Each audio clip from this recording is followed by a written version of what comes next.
Under the latest video, some of you requested NAVI bases from the monthly finals. So here we are as I gathered some bases from our base builders, including one of the bases from NAVI from the monthly finals, but also a few more bases you can use for Legends League as well as Clan Wars or tournaments. Let's first start off with this Legends League base from Vibes, also one of our base builders in the Legends League subscription we currently have. And let's take a look at how he's going to defend Root Riders with the base he used last season at the end of the season, which helped him get a relatively good finish. And of course, Root Riders in the normal mode, so in Legends League and normal Clan Wars, is nearly impossible to defend, but still Vibes managed to do it over and over and over again. He managed to get minus 240 trophies against some of those top players in Legends League, which is just incredible. Vibes is such a good Legends League base builder. So let's take a look at exactly how that's going to happen. Royal Champion comes in from the top side just to take out that part of the base. So Royal Champion walk. With the Royal Champion walk, he didn't go into one of the baits, so the Royal Champion does get quite a little bit of value.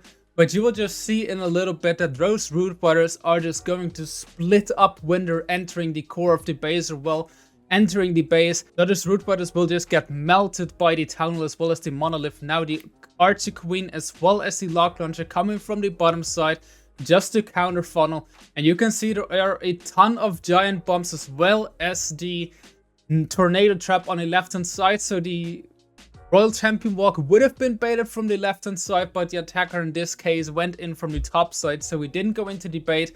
But still, just take a look at how those Root Riders are melting. Royal Champion is taking so much damage. Royal Champion is almost losing her ability right now. Back and Overgrowth comes, but currently it's still looking quite solid. He still has a few of his Root Riders. And also, there is not too much left standing, but there is just so much damage in that backend compartment where the Overgrowth is currently situated. And you will see that in a bit, that when that Overgrowth is going to wear off, that every single one of those troops is going to melt within no time. So let's just take a look. Now the Overgrowth is going to wear off. He doesn't have the RC ability anymore, and those Root Riders are just getting fried by that multi-archer tower as well as those ricochet cannon. Of course, it's a ton of percentages, but hey, it is already hard enough to defend those top players in Legends League. So just any defense is incredibly good and should help you gather a ton of defenses in Legends League and also gather a ton of trophies for you. So if you're struggling with getting defenses in Legends League, I can surely recommend you trying out this base. Link of course is in the description. But let's now also take a look at the NAVI base as well as a few more bases for Clan Wars as well as tournaments. But before we do that, I quickly want to share something with you guys. We are currently offering a Legends League subscription pack where you will get a minimum 20 bases and constant support throughout the Legends League season. So if you're currently pushing, that might be something to look into. It's limited spots, but we currently still have 13 spots left. You'll just get continuous support with 4 of our builders. It's Gaku, it's Sir Iron, it's Smith, as well as Vibes. And these 4 builders will just constantly be building new bases for you, as well as tweaking current ones. They are going to take a look at your defenses and will tweak the traps accordingly. So if you want full support for a complete Legends League season, that's surely something to look into. If you're interested, just click on the first link in the description. You can buy it there on our website. With that, you'll get access to our Discord server where you will get support from all 4 of our builders to get that finish you've always been waiting for. And let's now take a look at the base from NAVI from the monthly finals, which is built by Smith, another one of the Legends League subscription base builders, and he is going to defend Nebrex in the monthly finals this time. Nebrex is going in with the Royal Champion walk once again, but this time with a long Royal Champion walk in combination with the Dragons, which is probably currently, together with Root Riders, the most broken strategy in Clash of Clans. Is just so incredibly hard to defend, even in hard mode. But you can already see that Royal Champion is taking so much damage. If you just mistime that invisibility spell by a split second, your Royal Champion is already taking so much damage, and she's just going to get fried. Nebrex now didn't use 3 of his invis spells, which is going to hurt him quite a bit, but to be quite honest, with those 3 invisibility spells, he wouldn't have been able to get too much more value. Now dragons come in from the right hand side with a blimp for the town hall. And currently, you can already see it's so much still left standing for dragons. In normal clan wars as well as Legends League, this attack might have still been worked out. But in the hard mode, you just need to take out so much with your world champion in order for dragons to work. Because dragons just lose their hit points so quickly. They just go down so incredibly quickly. You can already see how much a minion prince is doing. And also those traps are just melting everything. Now the red air bombs come in combination with the poison from the poison tower, and all of his dragons are just instantly going down. And also the minion prince on the back end with the dark orb cannot help anymore. All of those dragons are gone, and now it's just way too much still left standing for your Grand Warden, for the Archer Queen, as well as the minion prince. Minion prince now also gets taken out by the Archer Queen. Well, not quite, but pretty much gets taken out by the Archer Queen. And with that, this is such an incredible defense. I don't know if it would have worked in Legends League as well as normal clan wars, but at least it is going to work in tournaments. And if you want a base from Navi, then this is surely something you can try out. Link, of course, as always, in the description. Let's take a look at another base, this time from Daniel RJ, who also built for Disney Supersonic for the monthly finals, and he also shared some of his bases for you guys. So let's take a look at the first defense, which he got against Vedic Esports with this base from Milanello. Once again, we have the Root Biter and World Champion Walk strategy, which is just completely dominating the hard mode, or just completely dominating Clash of Clans in general. Short our World Champion Walk to get that Inferno Tower as well as the funnel, and then the Root Biters will come in from the right hand side. And let's take a look at how it's going to work out, or well, how it's going to not work out. Because that Royal Champion Walk surely looked quite good, but one good thing is his Royal Champion is almost down, only survive with a sliver of health, and also the Spirit Fox went down, which is of course also a great help. Now Root Brothers coming from the right hand side, Royal Champion has been taken out by the Mortar, or well, RC ability has been triggered by the Mortar, which is just completely epic.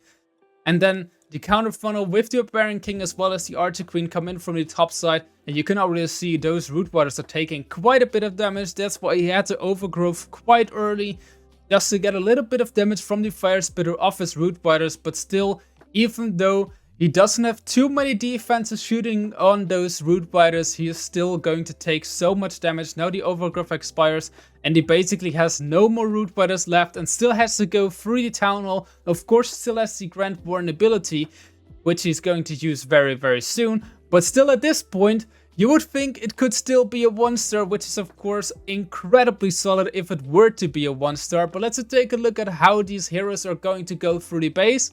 He has no more abilities, only Archer Queen left, only Royal Champion left. But good thing for him, he still has all of those healers, and also the Archer Queen is having a ton of hit points. But just look at this wall break. This wall break carried him so incredibly much. If it weren't for this wall break, then he probably would have gotten a 1-star death. But still, at this point, he still has to go through the multi-gear tower, which he's unable to do so. Town Hall is the last thing he is able to get. Archer Queen is still doing quite a bit of work with the healer together. But still, it's going to be a defense, and getting a defense against these top teams is incredibly hard. So well done here by Daniel RJ. But of course, what's better than one base from him, 3 bases from him? So let's take a look at 2 more defenses, and let's share 2 more bases with you guys. And this time we have yet another defense against Vedic Esports, but this time we have an attack from Tryhard with the Super Yetis. And Super Yetis, of course, are also a troop you can't really underestimate. I think the Super Yeti Smash is such a fun attack strategy. I also love to use it in Clan War League as well as in normal Clan Wars. You can maybe also try it out in Legends League. It is such an incredibly fun strategy, to be quite honest.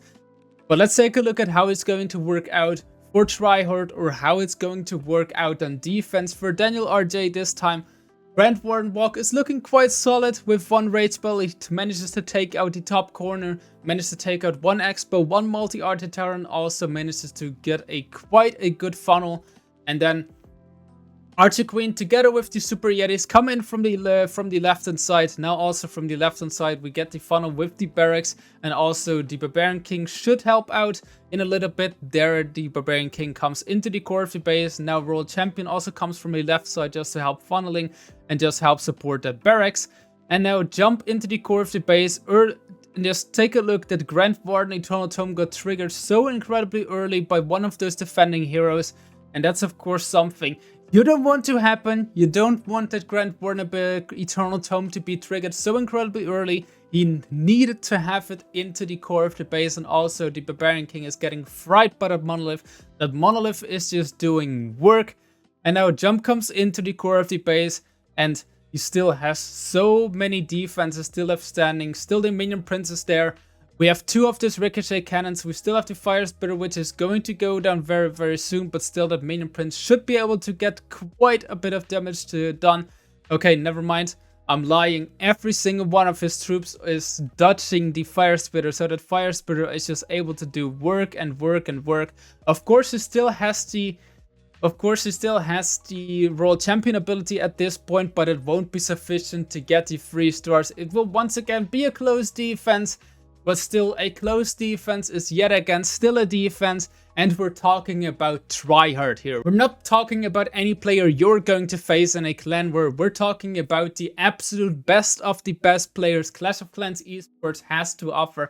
And if you're able to defend these players, then these bases should also be able to defend normal, regular players in clan wars as well as in clan war leagues. So if you want to have success, I surely recommend you copying any of these bases, because in the end it will be quite close, but it won't nearly be this close if you're trying to defend some regular players in clan wars. And here we have yet another base, and I just completely love this double spitter setup into the core of the base. We sadly, the broadcast missed a little bit of the attack, but you can already see the Royal Champion went in from the right hand side, ate a ton of giant bombs, so he was able to take out the Fox. Though he doesn't have the Fox anymore, and now the Root Brothers come in from the bottom side. And you can already see that those Root Brothers are dodging every single one of those key defenses. The multi-gear tower at 4 o'clock is still left standing, and every single one of his troops is just dodging those Fire Spitter. And the Fire Spitter that is actually facing towards the Town Hall and not towards his entry is just doing so incredibly much work. And those Fire Spitters on the back end are going to do quite a bit of harm, but probably he doesn't even need them at this point anymore, because the Monolith also did quite a bit of work. Now the World Champion actually comes after the Fire Spitter, but the Fire Spitter is just doing so much work that the World Champion is getting taken out within seconds. And of course, we now still have the multi-gear tower on the field, we still have the Fire Spitter on the field, we still have a poison tower, we still have a ricochet cannon, so many key defenses still left standing. And I'm going to drop a hot take right here. If you were to play this exact attack in a normal mode, so replicate this exact attack in a normal clan war, it is still not going to work out. This is such a gigantic defense with the 83%. I wish you guys good luck with these bases and also in the last remaining days of the Clan War League. With that, I would say see you guys soon with the next video. Until then, see ya and bye bye.